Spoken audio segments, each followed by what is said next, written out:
Lideramos el camino de la opinión pública y buscamos que la cultura del debate alcance consensos y soluciones a los problemas de nuestro país.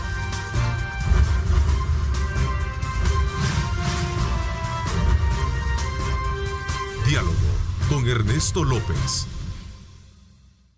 Hola, ¿qué tal? Muy buenos días. Les saluda Samuel Arias. Es un placer acompañarlos en este espacio de entrevista en un lunes 16 de septiembre. Esperamos de que haya disfrutado de su fin de semana al lado de su familia, de sus amigos.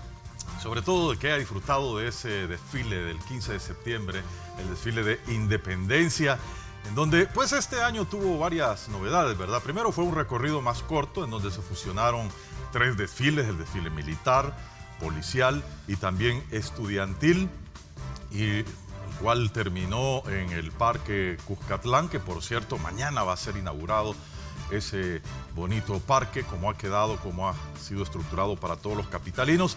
Y luego pues otra de las peculiaridades que tuvo también es que a las 7:15 de la noche se cerró con un show de luces espectacular, realmente al estilo el Grito de México, ¿no? Que también anoche estuvieron celebrando la independencia, aunque la independencia de México es un día como hoy, el 16 de septiembre. Entonces esperamos de que usted haya disfrutado, haya visto los desfiles. Es interesante también lo que ocurrió el día de ayer, que el mismo presidente Donald Trump dio un tuit donde felicitó al Salvador y al gobierno salvadoreño y por supuesto al pueblo salvadoreño por las fiestas de independencia. Y hoy vamos a darle la bienvenida al ministro de Obras Públicas, Romeo Rodríguez Herrera. Bienvenido, muy buenos días. Buenos días, Samuel, y buenos días a todos los televidentes que nos escuchan desde sus casas o que van al trabajo esta mañana, y pues es un placer compartir contigo. Bueno, y le tocó estar en el desfile. Sí, ahí estuvimos, la verdad que estuvo muy bonito. Estuvo la policía, estuvieron los militares por medio del Ministerio de la Defensa, también estuvieron los centros educativos. La verdad que estuvo muy bonito, las personas disfrutaron este 15 de septiembre, fue inolvidable, diferente a todos los 15 de septiembre que habían vivido. Las personas que pudieron ir, pudieron corroborarlo de primera mano. Y pues la verdad que incluso el presidente de Estados Unidos felicitó al gobierno de Nayib Bukele por todos los avances que se han tenido, inclusive habla sobre el tema de seguridad, porque se ha tenido un buen avance en tema del Plan Control Territorial. Bueno, y precisamente la cartera que usted dirige pues tiene presencia y tiene un importante y un reto, más bien dicho, dentro de todo este contexto, ¿verdad? Incluso en el plan de seguridad, ¿verdad? Porque está participando en la fase 2 del plan de seguridad. De esos temas vamos a poder conversar durante esta entrevista y por supuesto vamos a hablar sobre esas denuncias de posible corrupción en la construcción del bypass hacia el Puerto de la Libertad, de la cual ya hay un aviso a la Fiscalía General de la República. Vamos a hablar también de todos los otros proyectos que está visualizando este gobierno, algunos megaproyectos en el área de la construcción. Hay algunos específicamente para la zona de oriente del país y también para la zona, ese dolor de cabeza que siempre tenemos los salvadoreños de pasar por los chorros y el tráfico en general en el Gran San Salvador. Una serie de proyectos de los que vamos a tener la oportunidad de conversar esta mañana. Pero bueno, comencemos con el tema del momento, que sigue siendo del momento, es esta denuncia que usted hizo efectiva el pasado martes, ¿verdad? Sí, así es. Ante la Fiscalía General de la República. Corrupción, supuesta corrupción en la construcción del bypass de la Libertad. ¿Nos puede ampliar, por favor, y explicarnos bien en qué habría consistido esta supuesta corrupción? El proyecto que se ejecuta en la Libertad consta de 3 tramos. Básicamente el costo es de $100 millones, pero entre los 3 tramos está el tramo 1 y 2, que básicamente son ampliaciones. De hecho, el tramo 1 ya está finalizado. El tramo 2, ahorita estamos en el periodo de liquidación. Normalmente se les hacen observaciones a las empresas cuando han concluido de acuerdo a diferentes temas que nosotros hemos visto. Por ejemplo, ahorita se están haciendo algunos cambios de postes y algunas cosas que ya se habían previsto en el proyecto pero que no se habían desarrollado. Dice en un informe que se proceda a la caducidad del contrato, y a pesar que la Corte de Cuentas lo está solicitando, aún así hacen caso omiso a lo que dice la Corte de Cuentas, hacen caso omiso a lo que dicen los propios técnicos dentro del Ministerio de Obras Públicas. Eso nos puede decir que incluso las mismas autoridades tenían ciertos indicios de apoyo hacia esa empresa, y pues si no lo hubieran hecho de inmediato. Ahora dicen, no, yo no tengo nada que ver, no, yo me di cuenta de esto, pero yo de inmediato le informé a la Corte, pero eso lo dicen ahora, porque no le dijeron nada antes, ¿verdad? Ellos tuvieron el tiempo para poder informar a la población, para poder proceder a la caducidad del contrato y volver a licitar nuevamente el proyecto como se tenía que haber hecho, pero no lo hicieron. De hecho, no dijeron nada. Hasta ahora es que hacen mención sobre esto. Entonces nosotros retomamos este proyecto, procedemos de inmediato a la caducidad del contrato. ¿Por qué no habíamos dicho nada antes? Porque la empresa tiene sus derechos, ¿verdad? Tiene derecho a audiencia, tiene derecho a presentar pruebas, les dimos todos esos derechos que tienen legalmente. O sea, se le dio esa oportunidad de defensa a la, es correcto, a la empresa. Se le dio la oportunidad para que... Entiendo que es una empresa colombiana, ¿no? Es una empresa colombiana con una salvadoreña. Bueno, de hecho, dentro de este proceso probatorio viene la empresa colombiana y nos envía un documento donde ellos mismos piden la caducidad del contrato, porque ellos sabían que con la empresa salvadoreña no se estaba trabajando. De hecho, ellos dicen que básicamente todo lo que se estaba desarrollando no era conforme a la ley, incluso hablan de falta de transparencia. Se lo mandan este informe a la Corte de Cuentas, a la Fiscalía General de la República, al Ministerio de Obras Públicas, y nosotros, bueno, al BESIA también, quien es parte de, que está desarrollando este financiamiento. Pero nosotros, cuando vemos este informe, esto todavía nos dice, la misma empresa está solicitando que caduquemos el contrato, porque era un asocio, ¿verdad?, entre una salvadoreña y una colombiana. Por el lado de la salvadoreña pidiendo la prórroga, pero la colombiana pidiendo que se caduque el contrato. Impidió que se hicieran desembolsos ante la falta de seguridad y compromiso.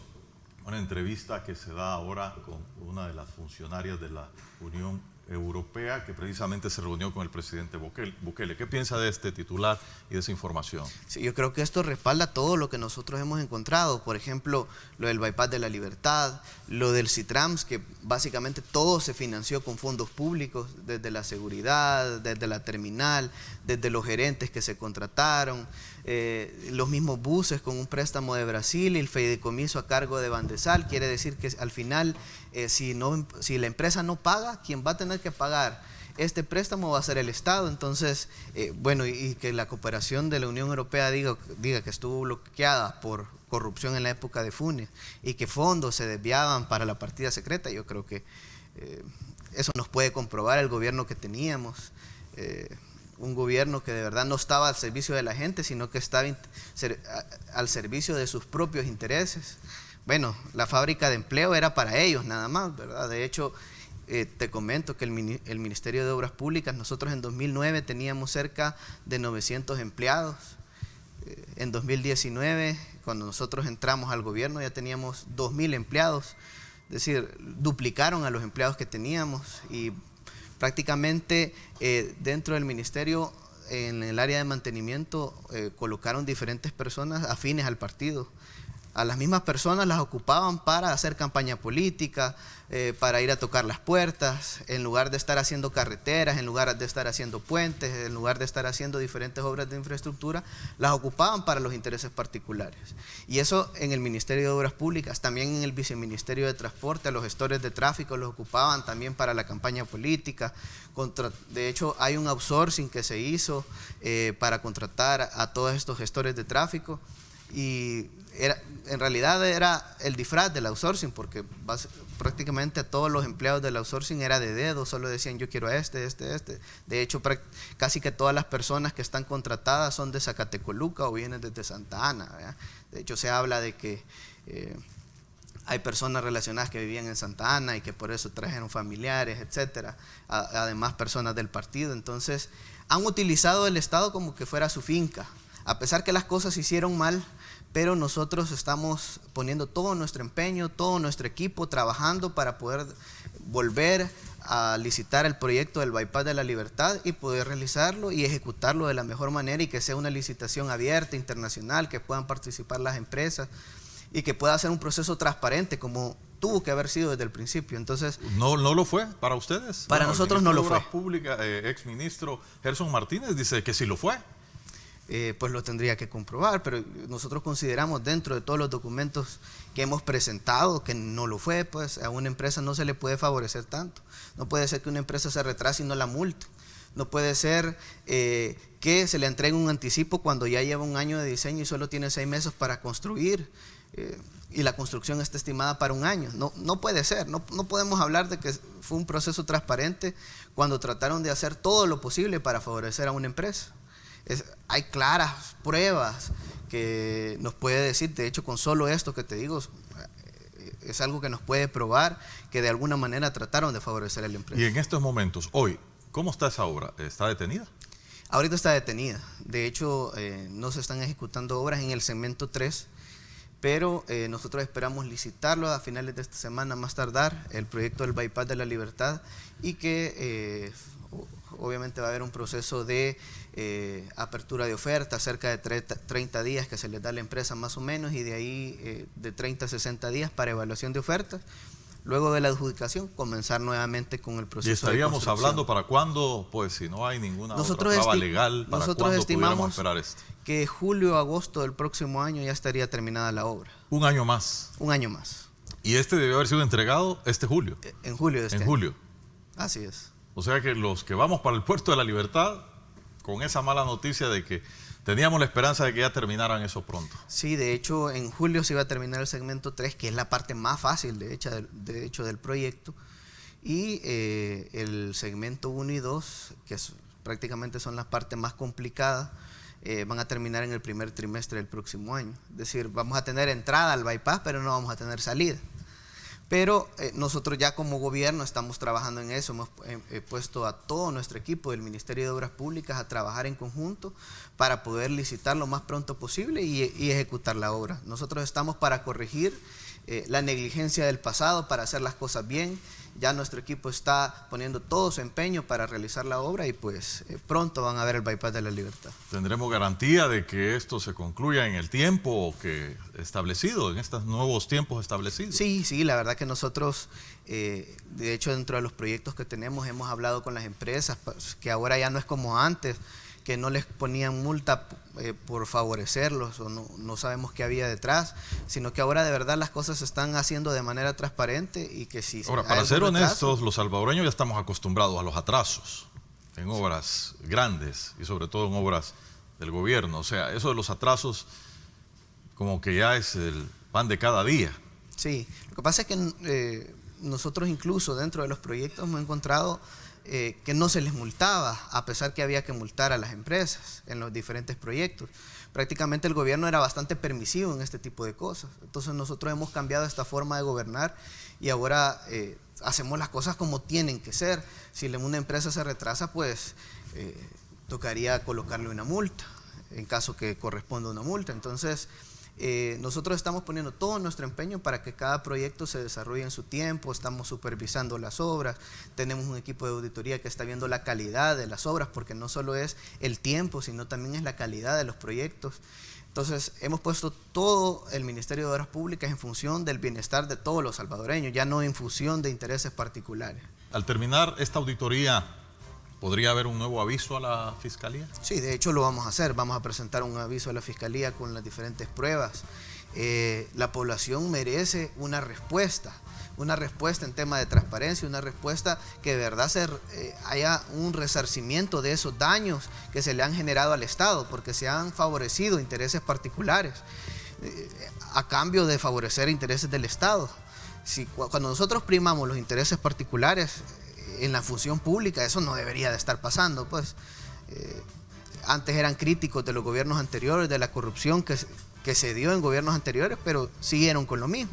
Entonces, no puede pasar en la función pública este tipo de cosas. De una calle, entonces nos puede visualizar cómo se mueve el flujo vehicular en el país y poder tomar mejores decisiones. Entonces estamos trabajando ya en eso. La población muy pronto va a tener una respuesta sobre este tema del tráfico vehicular, que de verdad es algo que lo exige todo el día. Pero adelántenos algo, ministro, ¿de qué tipo de solución estamos hablando? Porque estudios, tenemos cantidad de estudios y casi todos coinciden. Sí, no, de hecho, la propuesta, ahorita estamos en el tema de reordenamiento, por ejemplo, estamos señalizando ejes preferenciales, estamos movilizando vehículos que están estacionados en ejes preferenciales, ya estamos abordando el tema del transporte, que yo creo que es algo que la población nos pide todos los días, estamos haciendo inspecciones, sabemos que eso no es la solución de manera definitiva, estamos haciendo inspecciones en las diferentes terminales, estamos haciendo diferentes retenciones de buses, incluso hay buses que nosotros nos los hemos llevado decomisados por no portar licencia, por estar en estado de ebriedad, incluso al motorista. Sabemos que hay un gran problema en el tema del transporte y nosotros ya lo estamos abordando. Entonces, sabemos que tiene que haber un cambio radical en este tema. Nosotros ahorita estamos planteando ese plan integral, que este estudio que te comento nos va a servir para terminar este plan que estamos desarrollando y le vamos a dar a conocer muy pronto a la población ese plan integral que de verdad va a solucionar el problema del transporte. Una gran cantidad de vehículos se están movilizando en motocicletas o en automóviles, pero ¿por qué circulan en motocicletas? Principalmente por tema de no tener un transporte digno, de calidad, que de verdad pueda asegurar las condiciones, no como en otros países que incluso los funcionarios se van en el transporte público. Entonces nosotros estamos viendo este tema de manera integral, de una manera holística, para de verdad darle solución a la población. Y hay una propuesta de hacer 2 anillos periféricos, ¿verdad? En San Salvador, eso obviamente es una necesidad, eso es como algo muy necesario. Lo otro que parece polémico es decir que usted mencionó que sería con peaje. No, de hecho no dijimos justamente que se iba a hacer peaje. Dentro del estudio de factibilidad, en el caso, dice el estudio, que fuera asocio público-privado, ellos recomiendan que la forma en la que este asocio público-privado pueda ser rentable es por medio de peaje.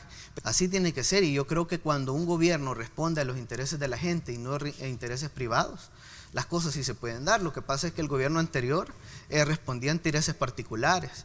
De hecho, el viceministerio de Transporte, las mismas personas que están dentro de él, dicen de que las anteriores direcciones, incluso el viceministro, respondían a intereses particulares y no a intereses de la gente. Incluso había personas, nosotros hemos movilizado a diferentes personas en puestos de confianza que estaban vinculadas al sector del transporte, incluso personas que estaban contratadas y que tenían buses, por ejemplo. Entonces, es una nueva forma de gobernar, nosotros estamos cambiando esto, cosas que no tienen que suceder dentro del gobierno porque son claros intereses, conflictos de intereses dentro del gobierno, no puede pasar. Bueno, y ahora vamos a hablar de lo que pudiera venir para solucionar ese dolor de cabeza que tenemos los salvadoreños, el tráfico que hay en la zona de Los Chorros, que no solamente es por la saturación del tráfico, sino que son los derrumbes.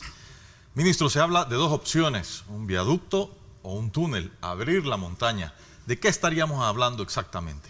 Sí, nosotros estamos viendo esta problemática desde 2 vías, y de hecho lo vimos desde el primer día de gobierno. El presidente nos encomendó a que trabajáramos este tema.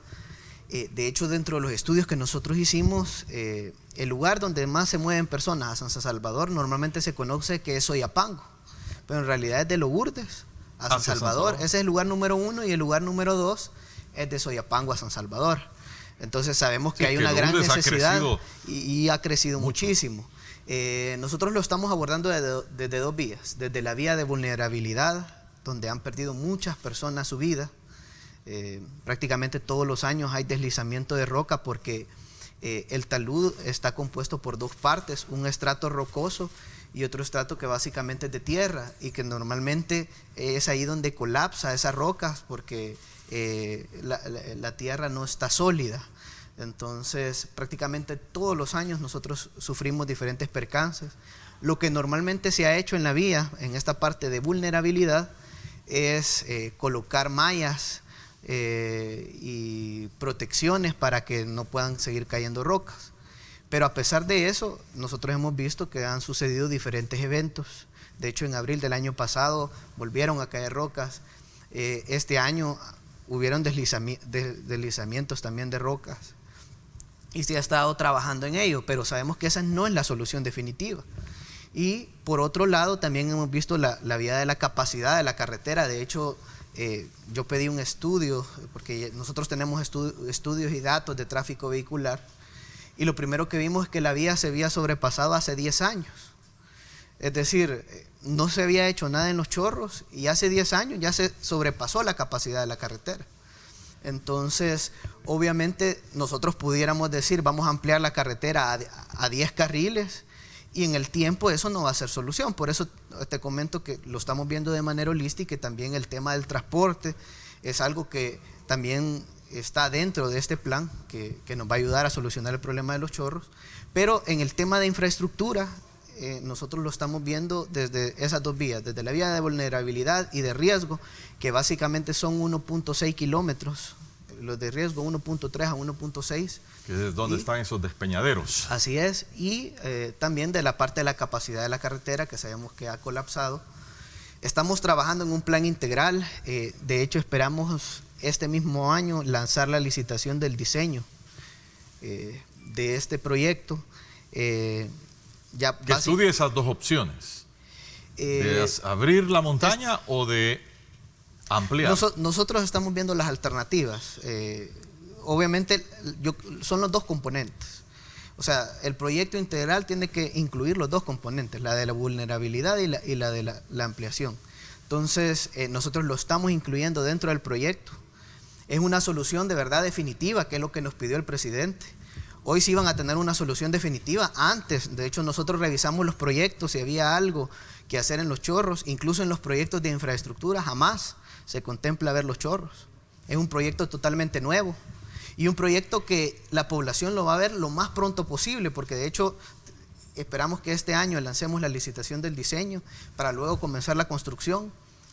Hemos corrido con todos los procesos, porque de hecho te comento que todos los proyectos pasan por una etapa de prefactibilidad, que es un año, factibilidad otro año, diseño otro año, y de ahí construcción, y ya ahí se nos fueron 5 años. Pero nosotros estamos trabajando de manera diferente, estamos siendo mucho más eficientes. Nosotros dentro del ministerio hemos hecho la parte de prefactibilidad y la parte de la factibilidad para hacerlo lo más pronto posible. Y esperamos este mismo año lanzar la licitación del diseño. La población de verdad hoy va a ver una solución. El planteamiento es totalmente diferente a lo que es raspar la montaña. Básicamente una parte son de los proyectos, por ejemplo el bypass, como hay que presupuestar para el próximo año, porque no toda la obra se va a desarrollar este año.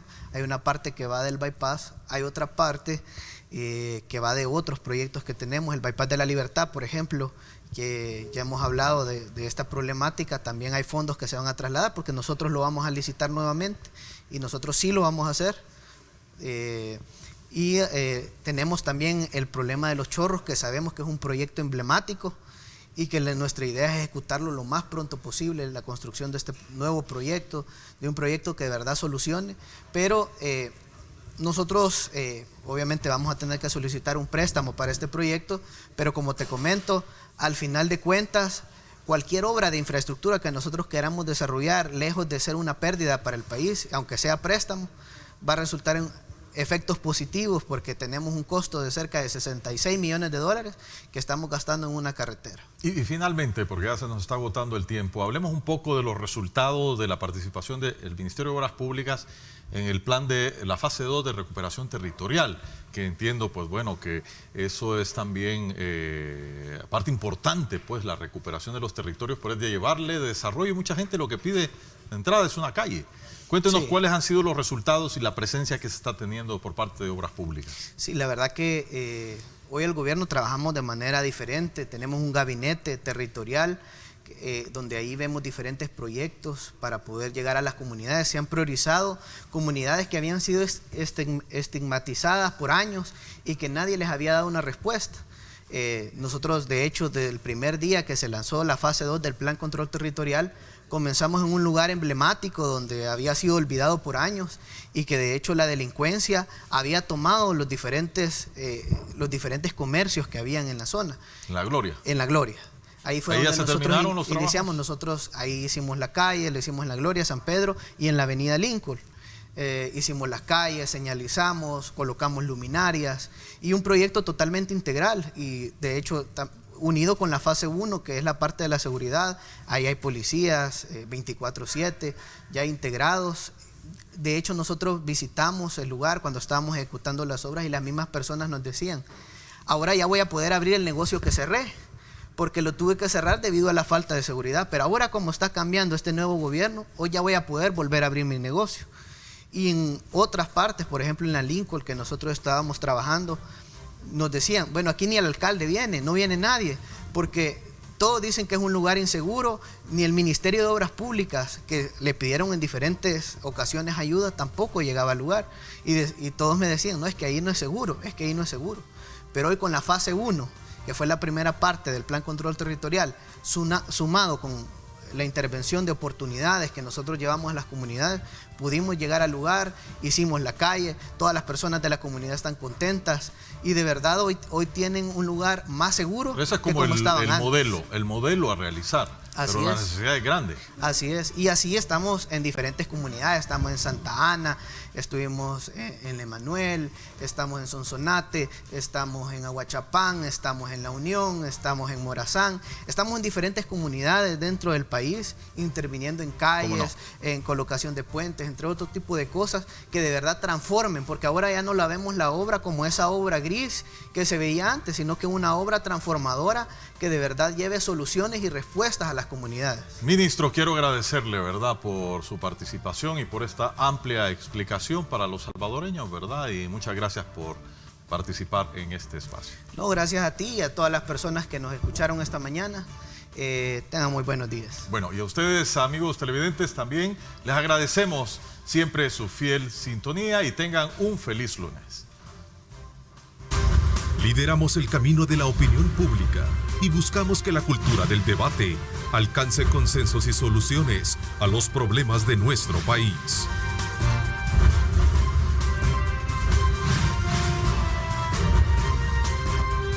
Diálogo con Ernesto López.